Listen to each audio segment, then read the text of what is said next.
Hello everyone and welcome to another video. Now, The Last of Us recently added support for FSR 3.1 and FrameGen 3.1 as part of the latest 1.1.4 patch. Interestingly, with FSR 3.1 comes upgradable FSR API, which simplifies upgrades to future versions available to future graphics card releases. Forget the future for now though, because today we're going backwards. The Last of Us is probably one of the only games in my library that suggests a Radeon RX 6500 XT as part of the minimum requirements. We've tested it with this card before, when the game first released, and it was okay, but today we're seeing if this new update, along with the implementation of the latest FSR release, can help us get to 60 FPS. How low will we have to go to get there? Let's cycle through some screenshots first. With this 4GB beast of a card, we are best sticking with very low settings. Everything is turned down. The Last of Us quickly becomes the last of the textures. We have native AA mode here, followed by FSR 3.1 native mode, which looks a little sharper but harms our performance. FSR 3.1 quality mode still looks decent despite rendering internally at 720p. Balanced mode is also acceptable in my opinion. Bear in mind that there is video compression at play, and for those wondering, sharpness is set to 0 in the menu. Interestingly, performance mode, which is upscaled from 960 by 536, also looks okay. Honestly, FSR has come a long way since the initial version. I don't think this game ever used the original FSR, but I'm just talking about in general.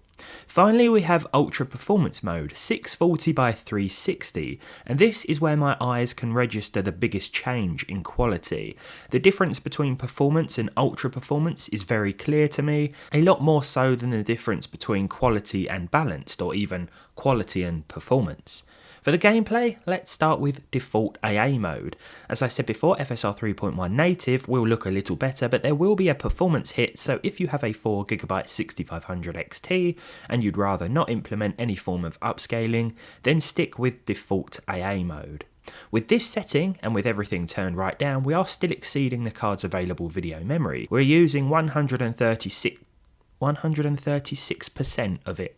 Okay, not sure how that works. Now this isn't ideal, and this is reflected with the percentile lows. Native AA mode gets us 52 FPS on average and a 1% figure of 35, but the 0.1% number indicates some stuttering, and you can probably pick that up on screen. Making our way into the main part of town, and we can kiss goodbye to 50 frames per second, so it's time for some upscaling. I think we'll go straight to balance mode here because I did some testing earlier and the quality toggle may as well not exist.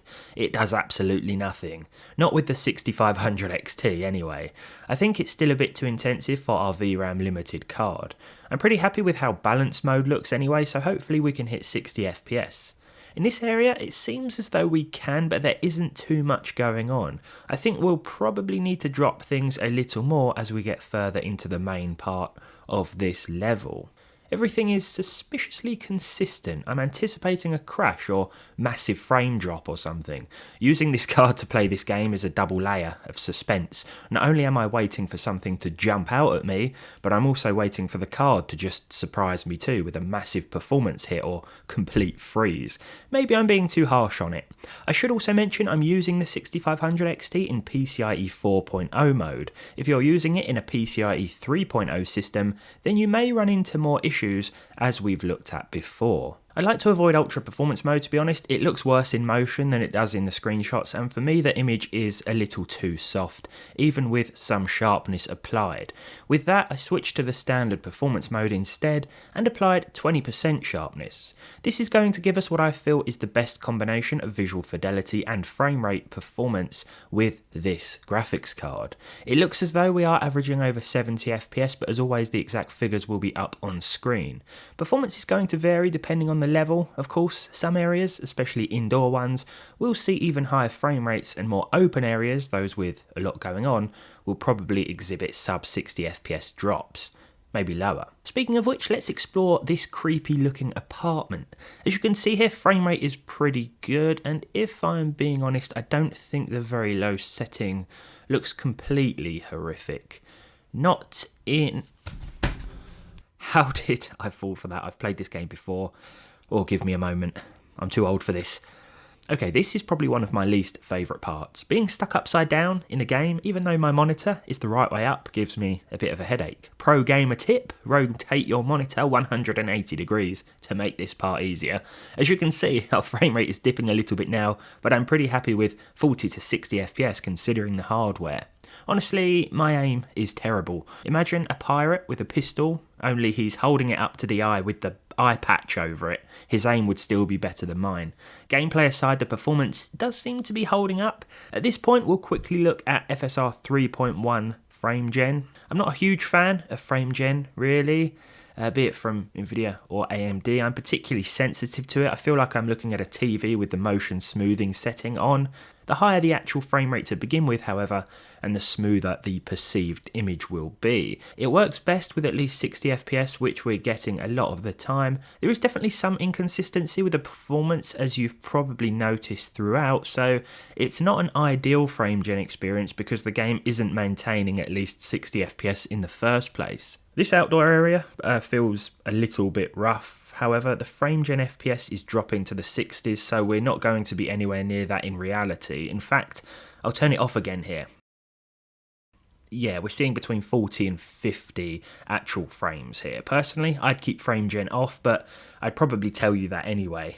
Even with FSR 3.1 enabled and set to performance mode, we won't be hitting a solid 60, but it's well worth having in those more intensive areas for our minimum spec card here. I think we can get away with less than 60, as this isn't a fast-paced first-person shooter, and some of you may consider 3.1 frame gen acceptable here too for the same reason. It's a shame it doesn't run better natively on the 6500 XT, but at least FSR 3.1 gives us the option to get more from this entry-level card without completely destroying the image quality. I still very much enjoy The Last of Us on PC. I think it's a great looking game. And performance-wise, if you want to play it on a 6500 XT, you can do so natively with at least 30 frames per second. I'm going to say most of the time. And of course, with FSR 3.1, there are image quality improvements too. So it doesn't feel as bad dropping, or it doesn't look as bad, I should say, dropping to one of the more aggressive FSR presets and playing it that way. That's all for this one then. I wanted to just take a quick look at this update to see how well it ran with this card and what settings we'd have to use. I think very low was probably a given from the start. But let me know your thoughts down below as always. Thank you for watching, and I'll see you next time.